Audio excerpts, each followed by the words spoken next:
everybody, and welcome back to the channel. And if you're new, I'm Jane. My husband Michael is behind the camera.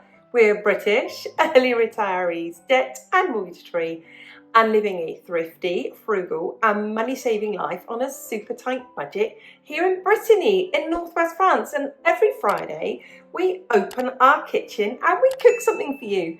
Let's take a look at what we've got for you this week.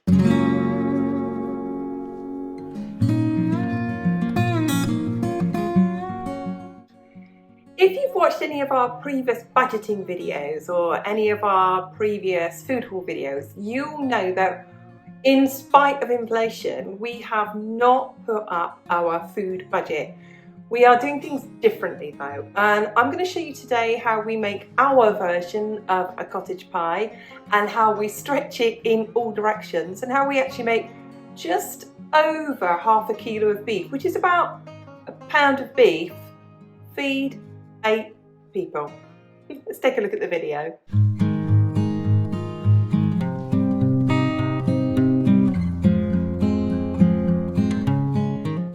I'm going to run through my ingredients for my cottage pie. British people say cottage pie if it has beef in it, and shepherd's pie if it's got lamb in it.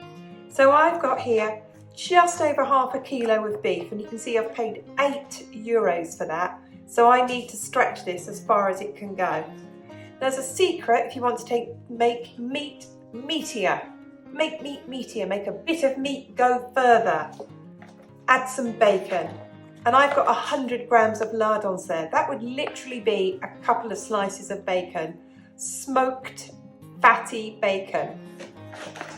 So that's going to be the base of it. And to make this go further, I'm going to make a base of carrots, celery and onions, a good old sofrito, as called by Italians.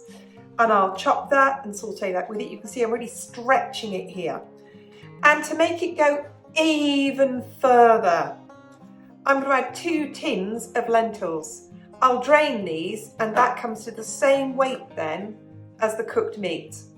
So you can see it's half the meat, half lentils, and then plenty of vegetables.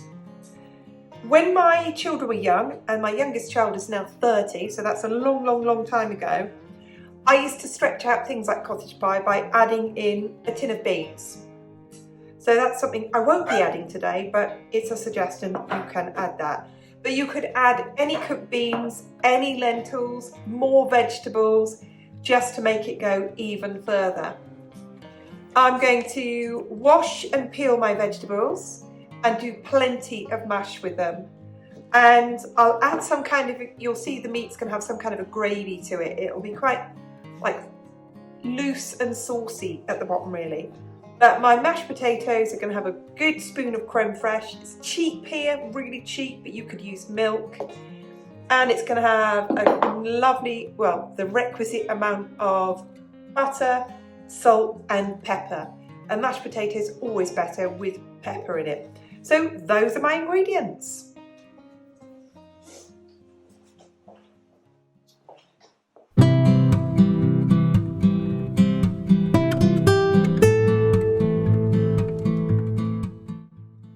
So there I have my great big pan of potatoes. I'm going to put them on to boil. I'm going to cook them until they're soft but not mushy.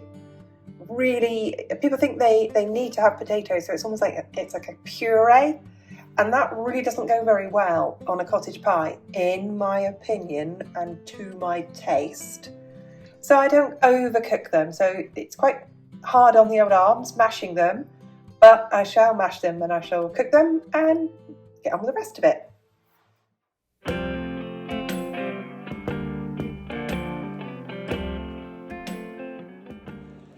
So here's everything prepared. I have my lentils drained and rinsed. I have my beef stock ready to go, which is just stock cubes and water. I have celery. I chop and freeze celery, so keep it when I need it. My carrots, you can see how small I've chopped them. And my onion. And I've got my beef and my bacon. So I shall get cooking.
So you've seen I have made the mashed potatoes and I have simmered the meat, the vegetables and lentils for about 15 minutes because the carrots are cut up small, and that's your test point. If your carrots are cooked to the way you like them, if you've added carrots that is, that's fine. Now at this stage you can leave it like that, but being British I like it to be thickened. You could take some corn flour, a couple of tablespoons, maybe a tablespoon at a time of corn flour and a little water, and add a little bit of stock to that. But we British people just use gravy granules, and this has got potato flour in it. So there's something I think you could try if you have instant mashed potato. You could add instant mashed potato powder or flakes to this and it would thicken it. It would be fine. But what we British people do with our gravy granules, you can see it makes the gravy that goes on the meat, and mine are gluten-free and come from Sainsbury's. No, they are not sponsoring this video. And it instantly thickens it. And I'll just keep stirring it through. Anybody eating this would never know half the protein in here is coming from lentils. In fact, I'd go to say you can use even less meat than this. Because I used the bacon in here, I didn't add any salt. I never ever do if I add bacon. I also never add any salt if I use stock cube, because that is full of salt. So you didn't see me, but I did add pepper to this. I also, just for personal taste, I added about 3 tablespoons of Worcestershire sauce to this. So you can see now that this has thickened, and there's loads and loads and loads of it. And what does not fit into my casserole dishes with my potatoes can easily just be put in a little pot or a little bag and frozen and eaten another time. I think that is thick enough for my liking. I'm gonna stop stirring it now.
So you saw I made 1 big pie and 2 small ones.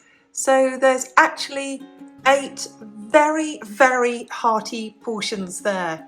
And you can see it's Tuesday, so we've got cottage pie cabbage. I won't add carrots to it, I will add peas to it because there's carrots in there. And we'll have the same again tomorrow. So it saves me cooking 2 days in a row. And the 2 small pies, which is just one night's dinner, they will go into, they fit inside freezer bags, and I will freeze them as they are. I will not cook them, I will just cook the one big one.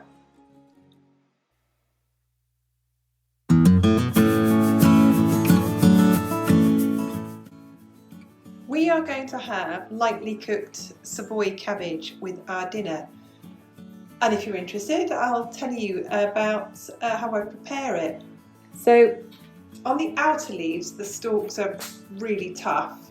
So I cut the green off the leaves, and then I shred it and I mix some of the outer leaves with the inner leaves. And only when I'll cut that bit up a bit more, and only when I've shredded it do I then wash it. So I'll wash that and rinse that out 2 or 3 times in cold running water, and then I'll cook that lightly for about 10 minutes in lightly salted water.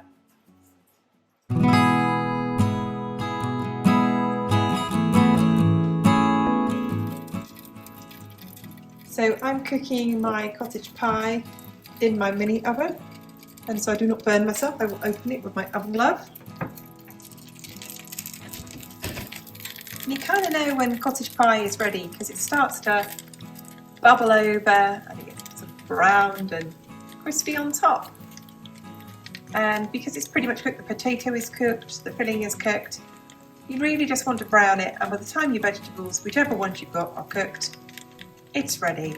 You'll need to let it stand for a bit because it'll be too hot, but then it's good to go.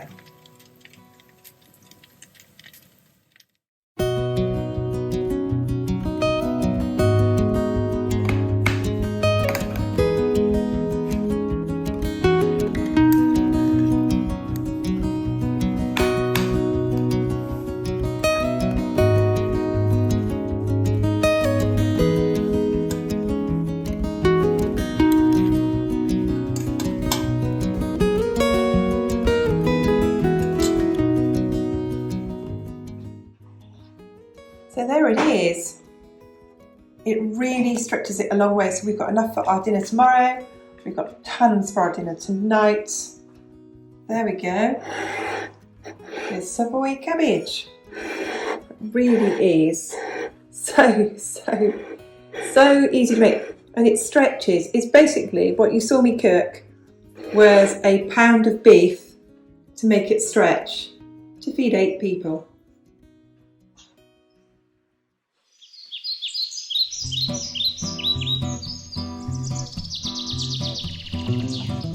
Thank you so much for watching, and thank you especially to everybody who hits the like button. It really helps the channel if you can do that. Thanks to everyone who leaves a comment, and we read every single one of them. How are you stretching your food budget? And if you're not stretching your food budget, by what percentage do you think you've had to increase your food budget? Thanks for watching. We'll see you again soon. Bye.